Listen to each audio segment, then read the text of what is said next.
tres niveles. On 2. So 5, 6, 7. 1, 2, 3, 5, 6, 7. 1, 2, 3, 5, 6, 7. 1, 2, 3, 5, 6, 7. 1, 2, 3, 5, 6, 7. 1, 2, 3, 5, 6. That was the first one. Right, Janessa? 5, 6, 7. 1, 2, 3. Second one. 7. 1. Touch and go. 5, 6, 7. 1, 2, 3, 5, 6, 7. 1, 2, 3, 5, 6, 7. Third one. 5, 6, 7. 1, 2, 3, 5, 6, 7.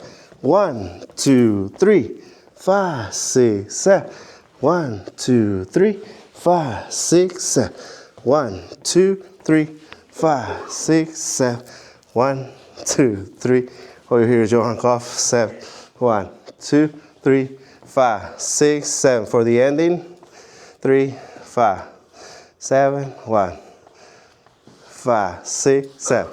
1, 2, 3, 5, 6, 7. 1, 2, 3, 5, 6, 7. 1, 2, 3, 5, 7, 1. So what happens is we did 5, 6, 7. We're used to bringing the hand up. Automatically, that's an outside turn. 2, 3. Yes? So instead, this one is 6, 7, 1. Notice the hand is still down. 2 and up. It's 2 preps for you to do an outside turn, an inside turn. Otherwise, if you bring it up, automatically becomes a outside turn. So you see,